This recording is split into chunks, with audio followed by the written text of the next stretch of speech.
Has anyone ever told you the brutal truth about life after 80? Crossing into your 80s brings a quiet shift that few people talk about. Not the surface-level stuff like birthdays or slower mornings, but the deeper, often unspoken changes. It's a time filled with both wisdom and loss, presence and distance, deep peace, and sometimes deep loneliness. And if you're not prepared for some of those shifts, they can catch you off guard, leaving you wondering, why didn't someone tell me? In this video, we're walking through 5 brutal realities of life after 80. Not to scare you, not to depress you, but to offer clarity.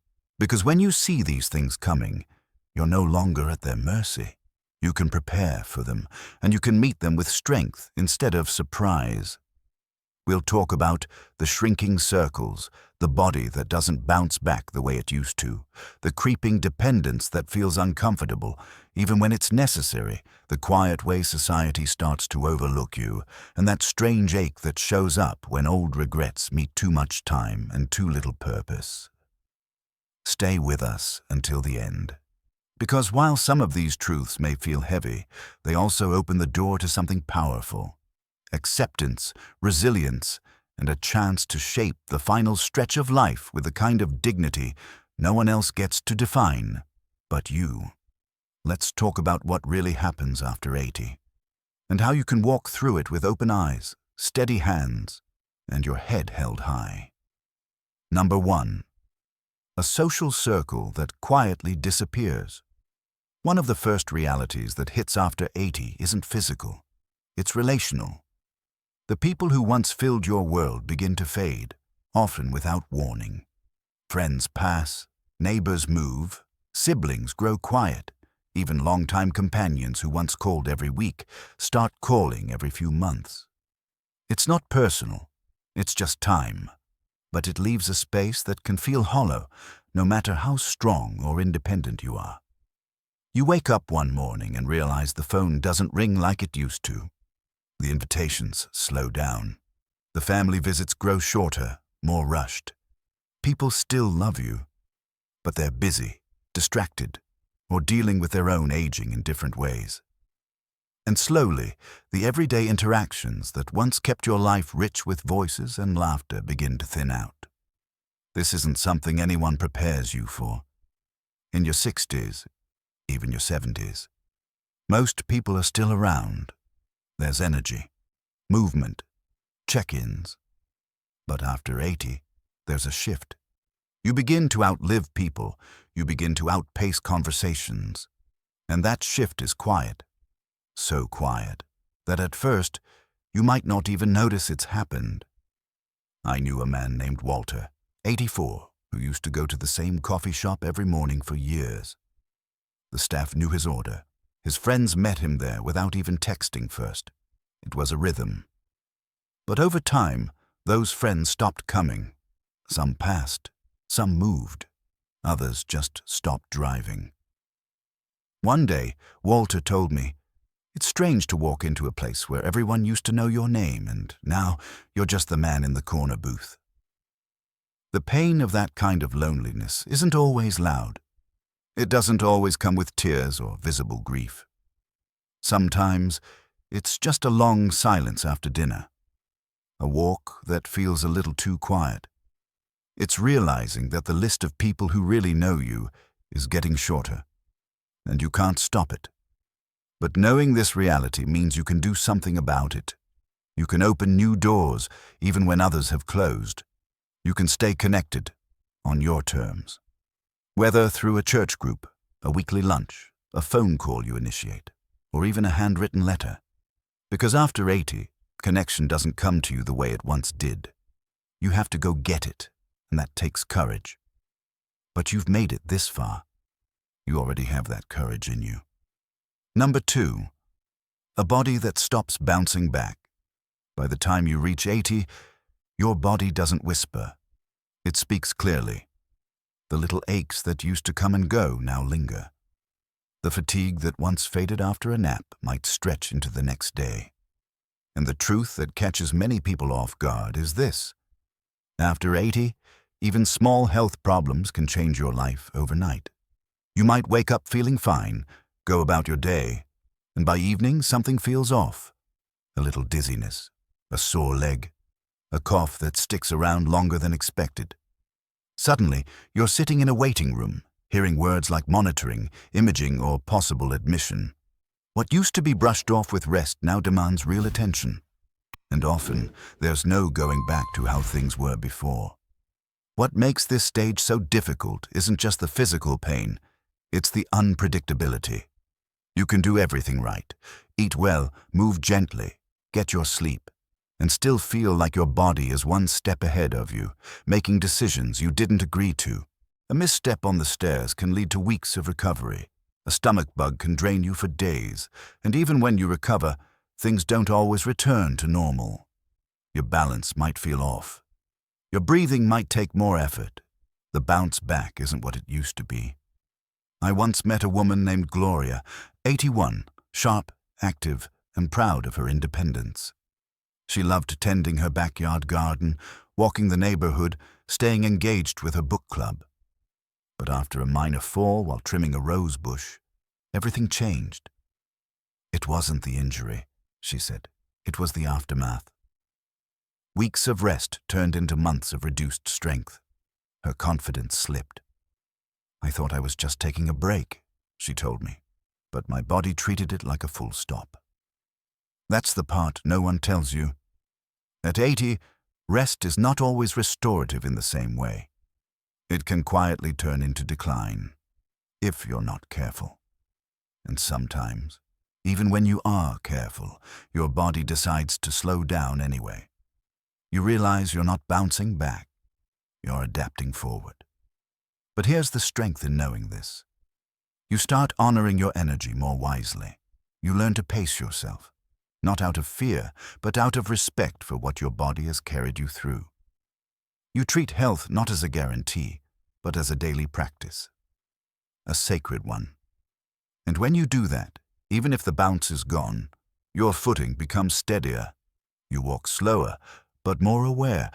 You rest longer, but more intentionally, and you begin to see that even a slower body can still carry a strong spirit. If you're still watching this video and finding these insights valuable, please comment number 2 below to let me know you're here. And if you haven't subscribed yet, I recommend you do. Turn on the bell so you don't miss any videos. Your support helps us continue creating meaningful content to inform and inspire you. Now, let's move forward. Number 3. A growing need for help. No matter how independent you are, one of the hardest pills to swallow after 80 is this. You start needing help for things you used to do without thinking. It doesn't happen all at once. It creeps in quietly, subtly, until one day you notice you're avoiding the high cabinets. You're holding on to the railing just a little tighter. You're hesitating before getting behind the wheel on a rainy day. And even though part of you still feels capable, another part knows. Some things just aren't as easy anymore. What makes this reality difficult isn't just the physical shift, it's the emotional one. For those who've spent decades taking care of others, the thought of becoming the one who needs help can feel deeply uncomfortable. You may start feeling like a burden. You may begin hiding what you can't do. Skipping the grocery trip, not telling your kids you tripped, trying to fix the light bulb even though your shoulder's been hurting for weeks. The desire to stay independent doesn't go away. If anything, it grows stronger. But the truth is, independence after 80 looks different than it did at 60. It's not about doing everything alone. It's about knowing when to ask for help and being brave enough to accept it. I knew a man named Eugene, 85, who prided himself on doing everything himself. He had lived through war, raised 4 kids, and built his own shed out back with nothing but spare wood and determination. But one winter, he slipped on his icy driveway. No broken bones, just bruised pride. He didn't tell anyone. But his daughter noticed something had changed. She started showing up once a week, bringing groceries, staying for coffee. At first, Eugene resisted. "I'm fine," he'd say.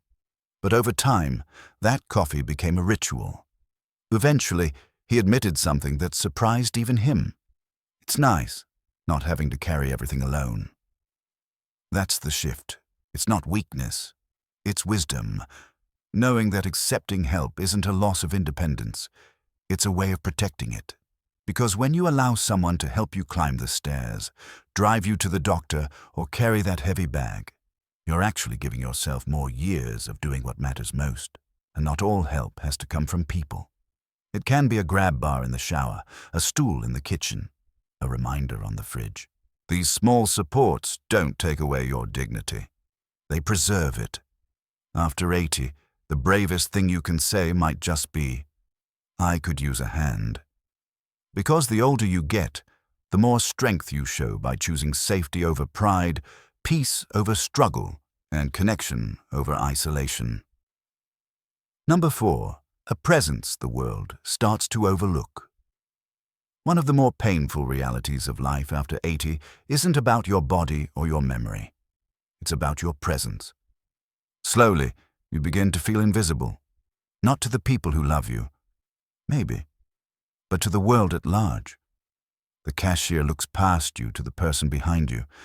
The doctor speaks to your adult child instead of you. The server at the restaurant assumes you can't hear, can't think, or can't decide for yourself. It starts out subtle, then it becomes more frequent, and even when you try to brush it off, it still lands somewhere deep. Because no matter how old we are, we all want one thing: to be seen. When you've lived a full life, worked hard, raised a family, made tough decisions, weathered storms, it's jarring to feel dismissed simply because your skin has folded or your hair has grayed. What hurts even more is that it's rarely done with malice. It's just a fast world that forgets slow steps still carry powerful stories. A society so obsessed with youth, it forgets the strength it takes to reach this age. And unless you speak up, you risk shrinking. Not because you've lost your voice, but because others have stopped listening. I remember a woman named Irene, 86. She volunteered at a local museum. One day, a visitor asked a question about a time in history she had actually lived through. She could have answered it in her sleep, but the question skipped right over her. Later, I asked how that made her feel. She just smiled and said, "I'm used to it." But in that smile, there was sadness, the kind that comes from being seen as furniture instead of fire. But here's the truth. You are not furniture. You are not background. You are still here. Still thinking, still contributing, and just because the world sometimes forgets that, doesn't mean you have to. So what can you do? You speak anyway. You ask the questions. You offer the opinions. You vote. You share your stories, even when no one asks. You stand up, even if your knees wobble. Because every time you claim your space in the room, you remind the world, and yourself, that you are not done yet. You are not invisible. You are a living library, a witness to time, a voice that still matters. And you don't have to shout to be heard. You just have to refuse to disappear. Number 5, a sense of regret, if purpose isn't redefined. As you move deeper into your 80s, a strange quiet begins to settle in. Not just in your home or your calendar, but deep inside you. Life slows down, the days are softer, the schedule lighter. And with that slowness comes space. Space to reflect, to remember, to replay. That can be beautiful. But if you're not careful, that same space can turn into something much heavier. Not the loud, dramatic kind. The quiet kind. The "I wish I'd spent more time with them" kind. The "why didn't I take that chance when I had it" kind. The kind of regret that sneaks in when you have time, but not always the strength or freedom to do the things you once postponed. It's not something people talk about much. We celebrate the wisdom of aging, the freedom of retirement, the joy of grandchildren. And yes, all of that is real.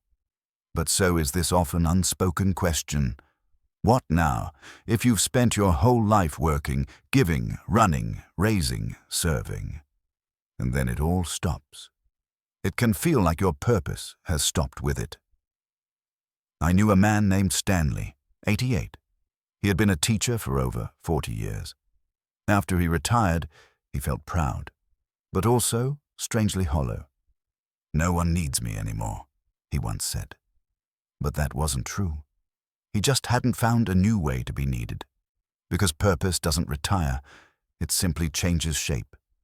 Maybe you don't build houses anymore, but you build confidence in your great-grandkids with your stories.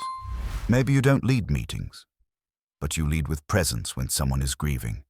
Maybe you don't solve big problems, but you solve loneliness with a warm smile to a neighbor. The danger of regret isn't in having made mistakes. We all have. It's in sitting with those regrets too long, without turning them into something meaningful. But when you redefine purpose, not as productivity but as presence, you begin to realize something powerful. You still have so much to give, not just to others, but to yourself. Because the most important work you may do after 80 might not be about legacy or applause. It might simply be this: waking up with kindness in your heart, curiosity in your eyes, and enough courage to ask, "How can I bring light today, even just a little?" That's not regret. That's redemption, and it's never too late to find it. Final thoughts. Reaching your 80s is no small thing. It's a landmark built on decades of love, loss, effort, change, and resilience. But with that strength comes new challenges. The part where every word carries weight. The part where small gestures mean more than grand ones ever did. The part where your presence, your patience, your perspective, these become your power.